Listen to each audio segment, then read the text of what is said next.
ज़बूर 84 Psalm 84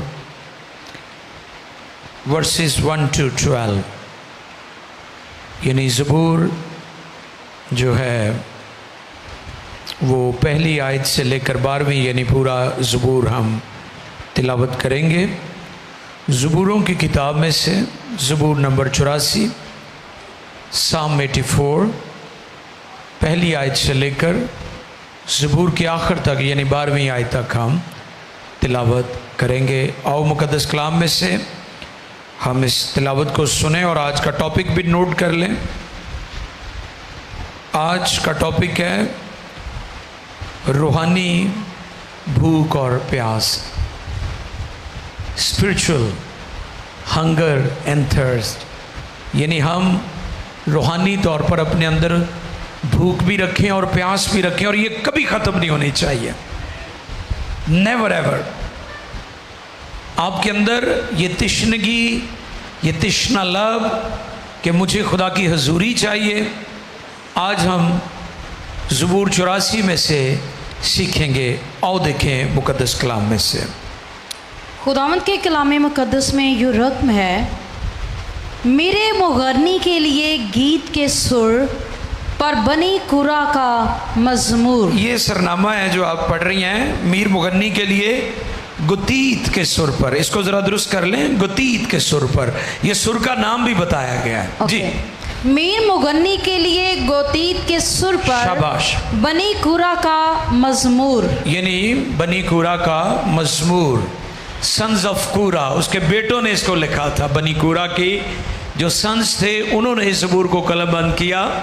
पहले भी हम सीख चुके हैं कि सारे ज़बूर जो हैं वो दाऊद ने कलमबंद नहीं किए। आओ सुने मुक़द्दस कलाम को जी। ए लश्करों के खुदावन, तेरे मस्कन क्या ही दिलकश हैं। मेरी जान खुदावन की बारगाहों की मुश्ताक है, बल्कि गुजार हो चली। मेरा दिल और मेरा जिस्म जिंदा खुदा के लिए खुशी से ललकारते हैं। ए लश्करों के खुदावन, ए मेरे बादशाह और मेरे खुदा, तेरे मज़हबों के पास गोरिया ने अपना आशियाना और अबाबील ने अपने लिए घोंसला बना लिया, जहाँ वो अपने बच्चों को रखे। मुबारक है वो जो तेरे घर में रहते हैं, वो सदा तेरी तारीफ़ करेंगे। मुबारक है वो आदमी जिसकी कुव्वत तुझसे है, जिसके दिल में सिय्योन की शाहराहें हैं। वो वादिये बुकात से गुज़र कर उसे चश्मों की जगह बना लेते हैं, बल्कि पहली बारिश उसे बरकतों से मामूर कर देती है। वो ताकत पर ताकत पाते हैं, उनमें से हर एक सिय्योन में खुदा के हजूर हाजिर होता है। ए खुदावन, लश्करों के खुदा, मेरी दुआ सुन। ए याकूब के खुदा, कान लगा। ए खुदा, ए हमारी सिपर, देख अपने ममसू के चेहरा पर नज़र कर, क्योंकि तेरी बारगाहों में एक दिन 1000 से बेहतर है। मैं अपने खुदा के घर का दरबान होना शरारत के खेमों में बसने से ज़्यादा पसंद करूँगा, क्योंकि खुदावन खुदा आफताब और सिपर है। खुदावन फज़ल और जलाल बख्शेगा, वो रात रोज़ से कोई नेमत बाज ना रखेगा। ए लश्करों के खुदावन, मुबारक है वो आदमी जिसका तवक्कुल तुझ पर है। मुक़द्दस कलाम के पढ़े, सुने, समझे और कबूल किए जाने पर खुदावन की बरकत। सब कहें आमीन, हालेलुया। मज़मून क्या है जी आज हमारा? रूहानी भूख और प्यास, thirst and hunger for God's presence. उसकी हजूरी के लिए भूख रखना, प्यास रखना, तड़प रखना आज का टॉपिक है जो हमारे सामने है। और आज हम सीखेंगे कि किस तरह ये जिन्होंने ज़बूर कलमबंद किया ये वर्शिपर्स थे, बनी कूरा, सन्स ऑफ कूरा, यानी उसके बेटे थे। ये म्यूजिशियन भी थे, ये वोकल भी देते थे और ये शायरी भी करते थे। ये अनॉइंटेड थे, ये मसा के लिए, हजूरी के लिए भूख और प्यास रखने वाले लोग थे, जिन्होंने गोतीत के सुर पर, सुर का जिक्र भी हमें सरनामे में मिलता है, गोतीत के सुर पर इस ज़बूर को कलमबंद किया। मीर मुगन्नी यानी जो क्वायर डायरेक्टर था उसके लिए, जो वहाँ पर लीड करने वाले था, उसके लिए इस ज़बूर को कलमबंद किया गया ताकि खुदा के हुजूर वर्शिप की जाए, लोगों को उभारा जाए कि तुम खुदा की प्रस्तिश के लिए, उसकी हजूरी के लिए हमेशा तड़पते रहो, भूख और प्यास रहो, उसके कदमों में वक्त गुजारना सीख जाओ। ये इंटेंशन थी, ये कॉन्टेक्स्ट है इसका, जिस कॉन्टेक्स्ट में इस ज़बूर को कलमबंद किया गया है। साम 84।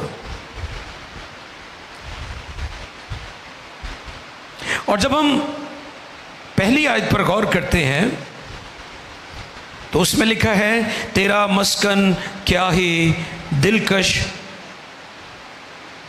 है। लिखा है, लश्करों के खुदावन, लश्करों के खुदावन, तेरे मस्कन क्या ही दिलकश, क्या ही दिलकश है।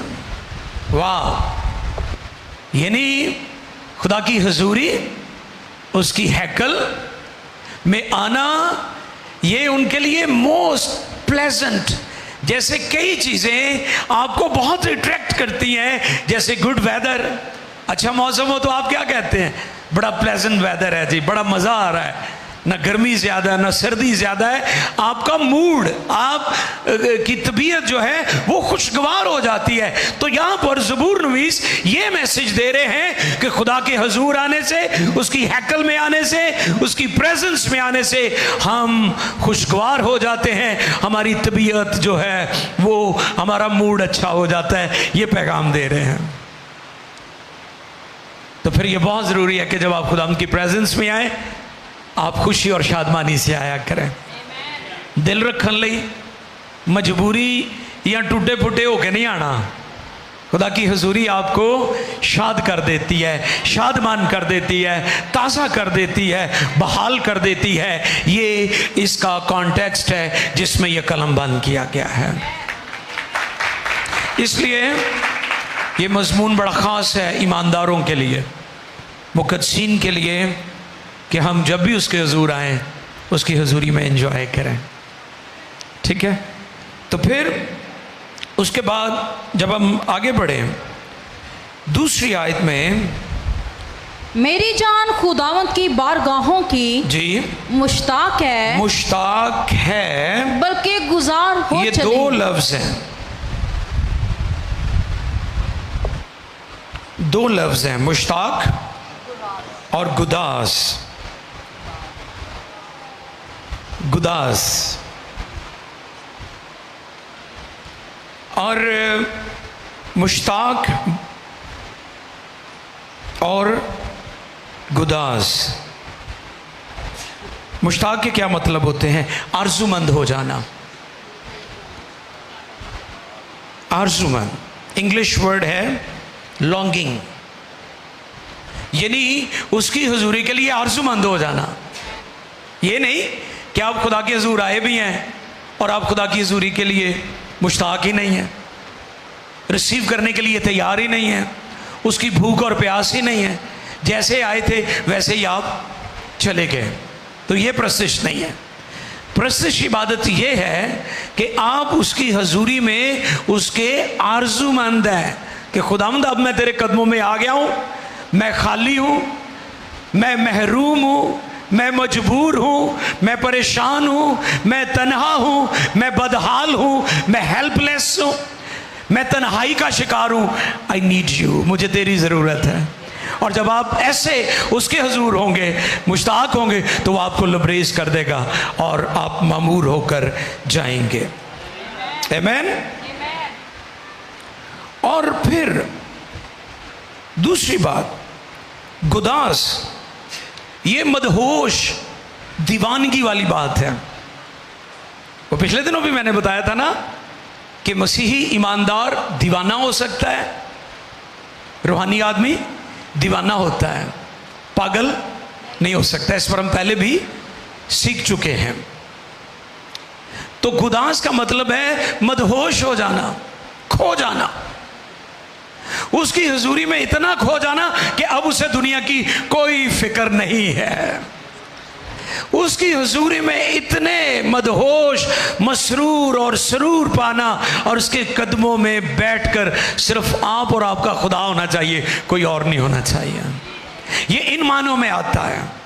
अब ज़बूर नवीस जो है वो खुदा की हुजूरी में जब आता है तो वो कहता है कि मेरी जान तेरी मुश्ताक भी है, बल्कि वो गुदास हो चली, मैं तो मदहोश हो गया हूं, मुझे दुनिया की कोई फिक्र ही नहीं है, मुझे दुनिया की कोई परवाह ही नहीं है, क्योंकि मैं तेरे कदमों में आ चुका हूं। ये इन मानों में आता है। अब हैकल में मुख्तलिफ अहाते थे। पहला गैर कौमों का अहाता, दूसरा औरतों का अहाता, तीसरा बनी इस्राएल का अहाता, और चौथा काहिनों का अहाता, और उसके साथ ही बिल्कुल पाक तरीन मकाम होता था जहाँ पर खुदा से मुलाकात होती थी। तो सीखते क्या है हम यहाँ पर कि ज़बूर नवीस जो कह रहा है कि वो जब मैं तेरी हैकल में आता हूँ, पहला मकाम कौन सा है? गैर कौमों का, जहाँ पर सब हैं। फिर आहिस्ता आहिस्ता दूसरा मकाम जहाँ पर ख़वातीन होती थी, ये कल्चर था। और फिर तीसरा बनी इस्राएल का, और चौथा काहिनों का, और उसके साथ जैसे ही काहिनों का अहाता शुरू होता उसके साथ ही फिर खुदा की हुजूरी में वो एंटर हो जाते थे। तो यही काम आपकी ज़िंदगी में होता है। एक वक्त आप खुदा से दूर थे, फिर आप स्टेप बाय स्टेप आगे बढ़ते गए, और आज हम खुदा की शुक्रगुजारी करते हैं कि वो हैकल जो जिसके बारे में लिखा है कि पर्दा लगा हुआ था, खुदा की हुजूरी उस पर्दे के पीछे थी, लेकिन यीशु मसीह ने जब चिल्लाकर जान दी तो लिखा है हैकल का पर्दा ऊपर से नीचे तक फट गया। यानी वो खुदा जो पर्दे के पीछे था, अब उसके साथ हमारी मुलाकात हो गई है। यीशु ने कहा जो उसने मुझे देखा उसने बाप को देखा, तो अब हमारी उसके साथ मुलाकात हो सकती है। वो पुराने अहद की बात है। अब नया अहद हमें ये बताता है कि अब हम यीशु मसीह से, यानी वो खुदा जो पर्दे के पीछे था, जो नज़र नहीं आता था, या लोग उसे देखकर जिंदा नहीं रह सकते थे, अब यीशु मसीह के वसीला से उसके साथ हमारी मुलाकात हो गई है। हालेलुया। अब वो हमारे दिलों की हैकल में, हम उसका टेम्पल हैं। क्या तुम नहीं जानते कि तुम जिंदा खुदा का मकदस हो, और खुदा का रूह तुम में बसा, सुकूनत करता, ड्वेलिंग प्लेस वो आप में रहता है। ये बड़ा एहसास है एक मसीह को जो यीशु मसीह पर ईमान ले आया है। यीशु मसीह पर ईमान लाने के सबब से उसको ये एहसास और इस्तेकाक मिला है कि अब वो हमारे अंदर सुकूनत करता है। गुदास हो चले, लॉगिंग्स, आरज़ू, और फिर स्पिरिचुअल प्रोग्रेशन, यानी जब आप उसके कदमों में बैठेंगे तो फिर रूहानी तरक्की भी होगी। रूहानी तरक्की कैसे होगी? उसके जी उसकी हुजूरी का मुश्ताक होने से, गुदाज होने से, उसके कदमों में बैठकर भूखे और प्यासे होने से। जब आप तृष्णा होंगे तो फिर उसकी हुजूरी आपको रूहानी तरक्की भी देगी। लोगों के रूहानी तरक्की ना करने की क्या वजह है? अक्सर आप दुआ करवाते हैं ना, जी मेरे लिए दुआ करो मेरी रूहानी तरक्की हो जाए। नहीं नहीं, इस तरह नहीं होनी। दुआ करवाओ लेकिन नाल दुआ करो भी, फिर रूहानी तरक्की होनी है। वो मैंने दसिया सी ना, मैं बड़ा डबल पोर्शन वाला जड़ा फार्मूला लोगों ने कि जी वो हुण कोई सोफे ते बह जाएगा, अब मेरे कपड़ियां हथ लाएगा, मेरे पेन हाथ लाएगा तो तेरे तो डबल पोर्शन हो जाएगा। ये शुभदाबाजी शुरू की हुई है लोगों ने। डबल पोर्शन खुदा के कदमों में बैठने से मिलता है। आमीन। डबल पोर्शन अलीशा की तरह कीमत अदा करके मिलता है, खिदमत करके, ताबे फरमानी करके मिलता है। ऐसे नहीं, एक तजुर्बा ज़रूर हो सकता है आपके साथ, लेकिन लॉन्ग लाइफ के लिए आपको, लॉन्ग दूर तक जाने के लिए आपको खुदा के कदमों में वक्त गुजारना होगा। तो इसलिए उसकी हजूरी के लिए मुश्ताक और गुदाज हो जाए, मदहोश हो जाना। और यहाँ पर यह बात सीखने वाली है कि ज़बूर नवीस जो बात हमें सिखा रहे हैं वो ये सिखा रहे हैं कि सिर्फ मुझे अपनी रूह में नहीं तेरी हजूरी चाहिए। पढ़ें ज़रा इस आयत को ताकि आप गहरी माने जो हैं वो सीख सकें। सिर्फ हजूरी मेरी रूह में नहीं चाहिए। वो क्या कह रहे हैं, सुने ज़रा। मेरा दिल और मेरा जिस्म। हाँ जी, नहीं दूसरी आयत पढ़ें इस बेटे। दूसरी, अच्छा ओके, कंप्लीट। पहली, हाँ जी, पहले से मेरी जान खुदावंद की बारगाहों की मुश्ताक है। अब देखें, वो ये कह रहे हैं कि मेरी जान को भी तेरी जरूरत है। जान किधर है? आपके खून के अंदर है, जज्बात है ना इसके अंदर, ठीक है। तो तेरी प्रेजेंस जो है वो मेरी जान को भी चाहिए। आगे पढ़े। मेरी जान खुदावंद की बारगाहों की मुश्ताक है जी, बल्कि गुदास हो चली मेरा दिल और मेरा अब दिल की बात आ गई है। पहले खून की बात, अब खून को पंप कौन कर रहा है? दिल कर रहा है। शाबाश। अब आपका जो दिल है, इसको अगर आप बिब्लिकल मानों में ले तो ये आपकी पूरी पर्सनैलिटी है। ये सिर्फ खून का वो लोथड़ा नहीं है जो पंप कर रहा है, आपके ब्लड को सर्कुलेट कर रहा है, वो उन मानों में नहीं आता। ये आपकी पूरी पर्सनैलिटी में आता है, जिसमें आपकी रूह भी है, जिसमें आपकी जान भी है, जिसमें आपका बदन भी है। अब सीखने वाली बात, प्रस्तुश इबादत सिर्फ जज्बाती अमल नहीं है। यस। कई लोग प्रस्तुश गीत सुनते सुनते रोन लग पेंदे ने। ठीक है, रोना भी आ सकता है, लेकिन ये सिर्फ जज्बाती अमल नहीं है। It's not all about emotions. आज लोगों को इमोशनल किया जाता है। मैं ज़ाती तौर पर जोरदार म्यूजिक का कायल हूं, लेकिन मैं ऐसे म्यूजिक का कायल नहीं हूं जो कानों को भी बुरा लगे, जो आप के कान भी कहें कि जो है कि वो हमारे थे ना उस्ताद अरुण आबिद साहब, कहते कईयां दा गीत इवें हुंदा है कि हुणे सूरज चढ़िया हुणे गुरूब हो गया। यानी इतनी स्पीड सूरज कैसे निकलता है? यस, उसकी एक टाइमिंग है, टेम्पो है उसका एक रिदम है। प्रेस्टीज सिर्फ इमोशंस नहीं है कि जी आप इमोशनल हो गए हैं। आजकल जो भंगड़े डालने चर्चेस में शुरू किए हैं, आपको पता, मैं ज़ाती तौर पर इसको नहीं पसंद करता हूँ। प्रेस्टीज जज्बात का नाम नहीं है। इस बात को यहाँ पर सीख लें। 3 एरियाज को वो कवर कर रहे हैं कि मुझे तेरी जो प्रेजेंस, मेरी जान खुदावंद की बारगाहों में मुश्ताक है, की मुश्ताक है, बल्कि गुदास हो चली, मदहोश हो गई। फिर आगे अगला हिस्सा, मेरा दिल और मेरा जिस्म जिंदा खुदा के लिए खुशी से ललकारते हैं। आपकी रूह भी, आपका बदन भी, आपकी जान भी, आपका जिस्म, आपकी पूरी शख्सियत है, उसको खुदा की हजूरी की जरूरत है। ये नहीं कि सिर्फ आप के चंद एक एरियस को जरूरत है। आमीन। आपको आपकी जिंदगी के, आपकी पूरी जो शख्सियत है, कंप्लीट पर्सनैलिटी को खुदावंद की हजूरी की ज़रूरत है। इसलिए उसकी हजूरी के भूखे और प्यासे हो जाएं। ये भूख और प्यास होनी चाहिए आपकी लाइफ के अंदर। फिर अगली बात, ये सिर्फ संडे को ही नहीं होना चाहिए। समझ रहे? एक बात तो हमने सीख ली ना कि हजूरी का ताल्लुक सिर्फ आपके जज्बात के साथ नहीं है, क्योंकि जज्बात ब्लड के अंदर होते हैं, खून के अंदर होते हैं। ठीक है? इसका ताल्लुक मंडे से भी है। संडे को तो आपको पेट्रोल मिलता है आपकी रूहानी गाड़ी मंडे को चलती है। आप सिर्फ संडे क्रिश्चियन ना बने, बल्कि मंडे, ट्यूसडे, वेडनेसडे, बाकी दिनों में भी क्रिश्चियन बने। आपको ज्यादातर संडे क्रिश्चियन नजर आएंगे, मंडे को वो क्रिश्चियन नहीं होते। आप हर वक्त के लिए खुदा उनके परस्तार हैं।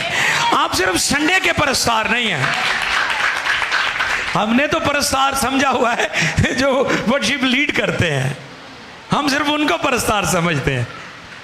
जो बात की है ना खुदावंद यीशु ने कि बाप अपने लिए ऐसे परस्तार ढूंढता है जो रूह और सच्चाई से, उसका हरगिज़ मतलब नहीं कि जो गीत गाते हैं उनकी बात हो रही है। ये इबादत का एक हिस्सा है, पोर्शन है। मदासराई वो तरन्नुम पर भी हो सकती है, वो नसर में भी हो सकती है, वो शायरी में भी हो सकती है, वो गाकर भी की जा सकती है, वो बजाकर भी की जा सकती है। बट लिसन, परस्तिश इबादत जो है, हजूरी जो है, वो आपकी पूरी पर्सनैलिटी पर, आपकी रूह पर, आपके बदन पर, आपकी जान पर और आपके जिस्म पर होनी चाहिए, आपकी सोचों पर होनी चाहिए। और सिर्फ संडे को ही नहीं होनी चाहिए, मंडे को भी होनी चाहिए। आप मंडे क्रिश्चियन भी बने, आप ट्यूसडे क्रिश्चियन भी बने, आप वेडनेसडे क्रिश्चियन भी बने, थर्सडे को भी आप क्रिश्चियन हो। जब तक जिए खुदा के लिए जिए, जब तक इस दुनिया में है खुदा के लिए है। एक एक लम्हा जो है वो खुदा की हुजूरी के बगैर नहीं गुजरना चाहिए, उसके साथ होना चाहिए। फिर अगली बात, तीसरी आयत, ऐ लश्करों के खुदावन, लश्करों के खुदावन, खुदावन, ऐ मेरे बादशाह और मेरे खुदा, तेरे मजहबों के पास, तेरे मजहबों के पास गोरिया ने अपना आशिया, गोरिया चिड़िया को कहते हैं, स्पैरो, नोट कर ले, गोरिया चिड़िया को कहते हैं। कहां पर आशियाना बनाया? तेरे मजहबों को। आगे चलकर हम सीखेंगे जी, आगे बढ़े जी। और अबाबील ने अपने लिए घोंसला बना लिया,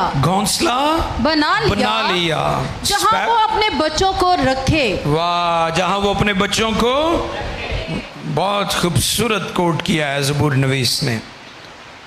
गोरिया यानी चिड़िया, स्पैरो, अबाबील, स्वेलोस। मैंने पिछले दिनों अबाबील पर एक रिसर्च पढ़ी, ऑस्ट्रेलियन माहिरीन ने ये रिसर्च की। अबाबील पहले 7 माह तक आसमान पर उड़ता था। कितने? ज़मीन पर पाँव लगाए बगैर कितने? अब नई तहकीक आई है कि ये 10 माह तक उड़ता रहता है फिजा के अंदर। What a great creation of God, हैरान कुन बात है। कितने महीने? 10 माह तक अबाबील ज़मीन पर पंजे लगाए बगैर उड़ता रहता है। ये मेरे खुदा की कुदरत है, ये उसके शाहकार हैं। वो ऊपर ही अपनी खुराक लेता है, जानवरों पर हमला कर देता है। कबूतर उड़ रहे होते हैं, चिड़ियाँ उड़ रही होती हैं, वहाँ से उसको अपनी खुराक का हिस्सा बनाकर, और फिर वो प्रवास के दौरान सो भी जाता है। हैरान कुन तहकीक आई है अबाबील के बारे में। क्योंकि ये इल्हाम का हिस्सा है, तो इसलिए मैंने कहा चलते चलते ये बातें भी आपकी खिदमत में बयान की जाएं, ताकि आप जान सकें कि अबाबील कैसा शाहकार परिंदा है खुदा का, कि जो 10 माह तक आसमान पर उड़ता रहता है और वो दौरान प्रवास हो भी जाता है। अब ज़बूर नवीस ने इन दोनों को कोट किया है, गोरिया और अबाबील, sparrow and swallows, sparrow and swallows. अब मजहबों के पास ये अपना घोंसला क्यों बनाते हैं? सुने, मजहबों के पास हैकल के अंदर मजहबा जो था वहाँ कुर्बानियाँ गुजरानी जाती थी। अब ये परिंदे मजहबों के पास इसलिए अपने घोंसले बनाते ताकि अपने बच्चों की परवरिश करें। ये पहली बात, खुदा का मजहबा, खुदा की हुजूरी हमारी ज़रूरतों को पूरा करती है। ये पहला पॉइंट है। दूसरा पॉइंट, ये वहाँ पर अपने आप को महफूज समझते हैं। कम ऑन, ज़बूर नवीस ने तो हद ही कर दी है। हुण सानू समझ आवे तो भावें ना आवे, ये हमारा प्रॉब्लम है। लेकिन ज़बूर नवीस ने गोरिया और अबाबील को कोट करके हैरान कुन मिसाल दी है कि हमारा खुदा हमारी ज़रूरतों को भी पूरा करता है और वो हमारी हिफाजत भी करता है। हालेलुया। ये परिंदे होकर इस बात को अंडरस्टैंड कर रहे हैं कि खुदा के हुजूर रहने से ज़रूरतें भी पूरी हो जाती हैं और हमारी मुहब्बत भी हो जाती है। हमें नहीं समझ आती हम कहाँ पर खड़े हैं, हम किन किन राहों पर चले गए, खुदा की हुजूरी से निकल गए।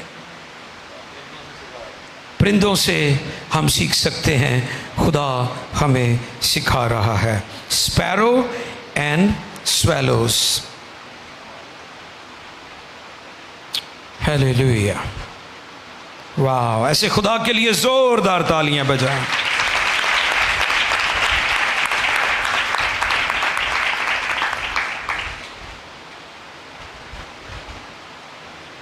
और फिर चौथी आयत, मुबारक है वो जो तेरे घर में रहते हैं, जो तेरे घर में रहते हैं, वो सदा तेरी तारीफ करेंगे, वाह, मुबारक हैं वो जो तेरे वो सदा तेरी। आगे सिला एक लफ्ज़ है, ये वो इंटरवल जो खामोशी आती है गीतों के दरमियान, हाँ जी जो बीच वाला पीस होता है, भाई शर्जील चूँकि म्यूज़िक से हैं तो वो समझते हैं चीज़ को। सिला जो है वो जो दरमियान में खामोशी आती है, उसको भी जिक्र किया गया यहाँ पर, उसका दिया गया है। अब जो मुबारक के लिए इब्रानी लफ्ज़ है अशेर, यानी ऐसा शख्स जो मुतमईन है, जो आसूदा है, जो सेटिस्फाइड है, वो शख्स ब्लेस्ड है, मुबारक है, ब्लेस्ड। अशेर किन मानों में आता है ये बताएं ज़रा मुझे? जो मुतमईन है, जो सेटिस्फाइड है, जिहदा पेट इनू भुख, वो कईयां दा पेट भरिया हुंदा है, अखां नहीं रजदियां उन्हां दियां। वो कई बार कहते हैं ना ਇਹਦਾ पेट भरिया, ਇਹਦੀ नीयत नहीं भरी होई, वो ब्लैसड नहीं गए।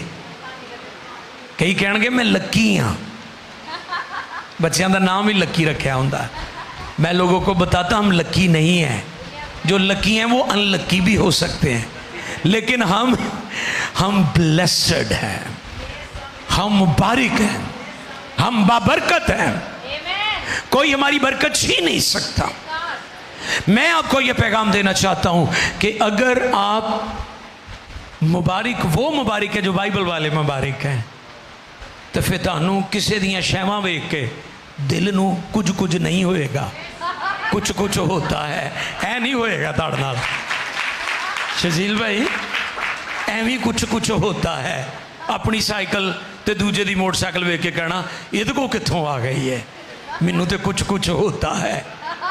एदी वड्डी गड्डी, एदे नवे कपड़े, एदे बच्चे चंगे स्कूल च पढ़ते, एद को महंगा मोबाइल, एदा महंगा घर, ए बड़ा रोटी चंगी खाते ने, मुझे कुछ होता है। थानू क्यों होता है? जब आप ब्लेस्ड हो जाएंगे, आप बाबरकत हो जाएंगे, तो आपको कभी कुछ नहीं होगा, क्योंकि आप मुतमईन हो जाएंगे, आपको परवाह नहीं होगी किसके पास क्या है, क्योंकि यहाँ पर तसल्ली आ चुकी है, यहाँ पर आप सेटिस्फाइड हो चुके हैं कि मेरे हिस्से की बरकत खुदा ने मैंने दी। उसके लिए इब्रानी लफ्ज़ क्या है? अशेर।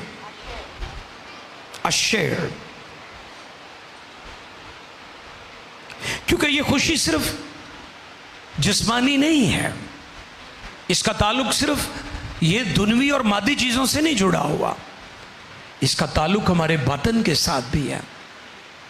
इसलिए मैं अक्सर कोट करता हूँ, मैं किसी भी खुदा के खादिम को देखूँ, मैं किसी भी मसीही को देखूँ, मैं किसी भी कौम के शख्स को देखूँ, क्योंकि ये अच्छी बात है कि हम दूसरों को देखें और उनके लिए बरकत चाहें और खुदा की शुक्रगुजारी करें। ना कि हम दूसरों को देखें और जलना शुरू हो जाए। तो ये इन मानों में आता है।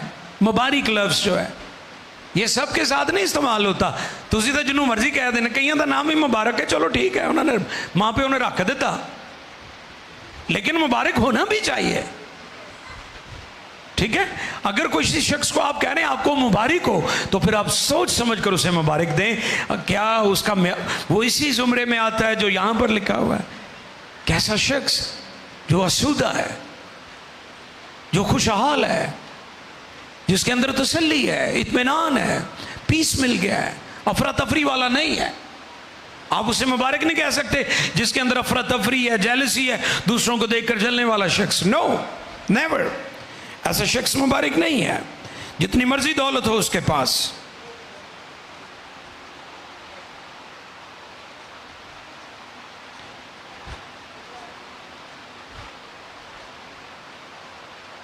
हम खुदा की शुक्रगुजारी करते हैं कि हम मुबारक हैं। हालेलुया। फिर 5वीं से 7वीं आयत, पहले हिस्से में ज़बूर नवीस अपनी भूख और प्यास का इजहार करता है।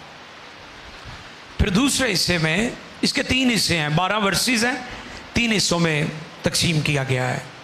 पहला हिस्सा जहाँ पर उसकी भूख और प्यास और तड़प है खुदा के लिए।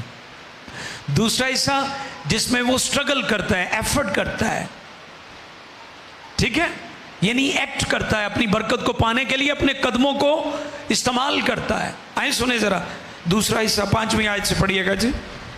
मुबारक है वो आदमी जी जिसकी कुव्वत तुझ से है, जिसके दिल में सिय्योन की शाहराएं हैं। वो वादिये बुकात से गुजर कर जी उसे चश्मों की जगह बना लेते हैं जी, बल्कि पहली बारिश उसे बरकतों से मामूर कर देती है।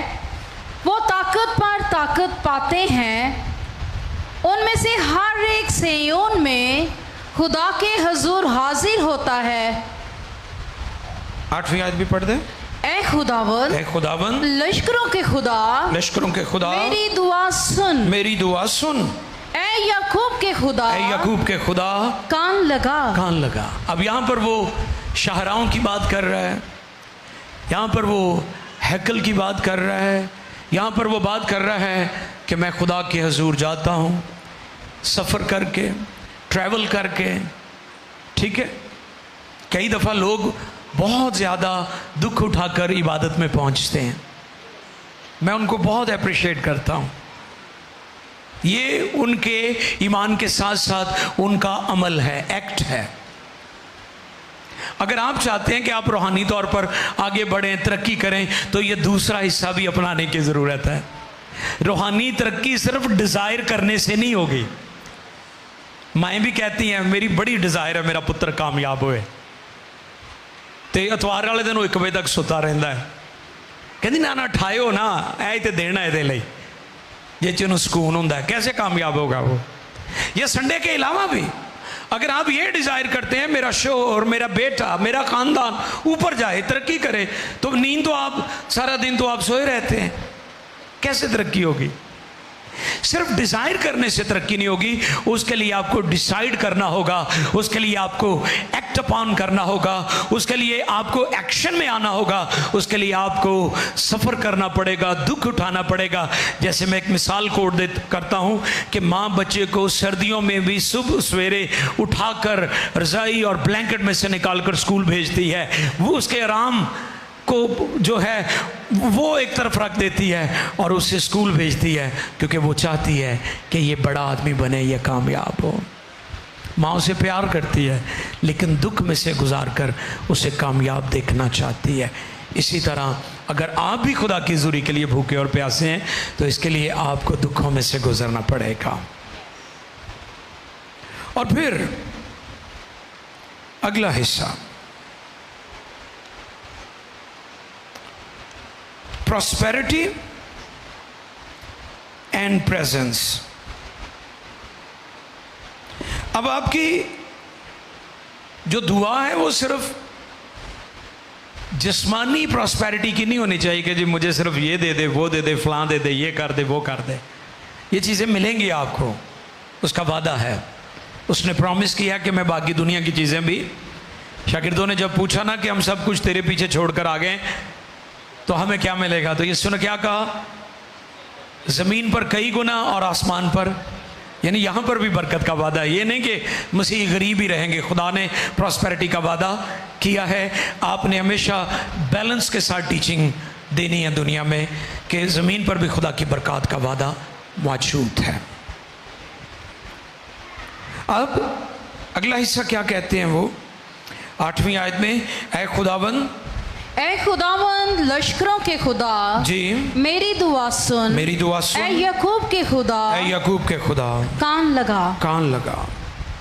आगे जी पढ़ते जाएं। ऐ खुदा, ऐ खुदा ऐ मेरी हमारी सिपर हमारी सिपर देख देख और अपने ममस्सों के चेहरा पर हाँ जी नजर कर, नजर कर, क्योंकि तेरी बारगाहों तेरी में बारगाहों में एक दिन हजार से बेहतर से है। बेहतर है। मैं अपने खुदा के घर का मैं अपने खुदा के घर का दरबार होना शरारत के खेमों में शरारत के खेमों में बसने से ज्यादा पसंद करूंगा। बहुत शुक्रिया। दरबान, डोर कीपर, कौन जी? Door keeper. जो आपके घर में डोर कीपर होता है, दरवाज़ा खोलने वाला शख्स होता है, जो उस घर का मालिक होता है, सबसे ज़्यादा वो उसका चेहरा देखता है। कौन देखता है? जो आपके घर का डोर कीपर, दरवाज़ा खोलने वाला हो सकता है। आपने कोई गार्ड रखा है, आपने कोई चौकीदार रखा है। अब हैकल के अंदर सबसे छोटी जॉब लावियों में से जो दी जाती थी वो डोर कीपर की होती थी। ज़बूर नवीस क्या कह रहा है कि मुझे छोटी भी अगर जॉब मिले ना तो वो ये मिलनी चाहिए कि मैं खुदा के घर का दरबान, यानी मैं खुदा की हुजूरी से जुड़ा रहूं। हालेलुया। ये भूख है, ये प्यास है, ये तड़प है खुदा की हुजूरी में रहने की। दरबान, डोर कीपर, जो दरवाज़ा खोलता भी है। वो कहते हैं एक दिन हजार, कंपेयर कर रहा है वो शरारत के खेम में, दुनियादारी, फन की दुनिया में लोग इतने मसरूर हैं, उन्हें होश ही नहीं है। लेकिन ज़बूर नवीस हमें इस जगह पर खड़ा कर रहा है कि हमें उसके हुजूर, उसकी हुजूरी के लिए, उसकी प्रेजेंस के लिए, उसके चेहरे के नूर और उसकी रोशनी के लिए भूखे और प्यासे होने की ज़रूरत है। ये पैगाम है। पहले हिस्से में ज़बूर नवीस ने क्या रखी जी? तड़प रखी। क्या रखी? दूसरे हिस्से में जद्दोजहद की, दूसरे हिस्से में जद्दोजहद की। और अब आगे क्या कर रहे हैं जी? पढ़िए जी 11वीं आयत से। क्योंकि खुदावंद खुदा, हाँ जी, अब वो खुदा के वादों में दाखिल हो गया है। पहले डिज़ायर, फिर जद्दोजहद, अब वादों को एंजॉय करने का टाइम आ गया। आगे आए जी, सुने। क्योंकि खुदावंद खुदा आफताब और सिपर है, खुदा आफताब और सिपर है। खुदावंद फज़ल और जलाल बख्शेगा। हाँ जी, क्या बख्शेगा? फज़ल और जलाल भी आएगा। डिजायर थी, जद्दोजहद थी, अब जलाल आ गया। अब और क्या होगा फिर जी? खुदावंद फज़ल और जलाल बख्शेगा। खुदावंद फज़ल और जलाल बख्शेगा। वो रास्त रोज से कोई नेमत बाज ना रखेगा। अब वो खुदा के वादों में दाखिल हो गया है। वो कहता है कि खुदा जो है वो रास्त रोज से कोई नेमत बाज ना रखेगा। ऐ लश्करों के खुदावन, मुबारक है वो आदमी जिसका तवक्कुल तुझ पर है। झुक जाए। 3 हिस्से हैं। डिजायर वाला हिस्सा, जद्दोजहद वाला हिस्सा, और खुदा के वादों को एंजॉय करने वाला हिस्सा। आओ अपने हाथ उठाएं।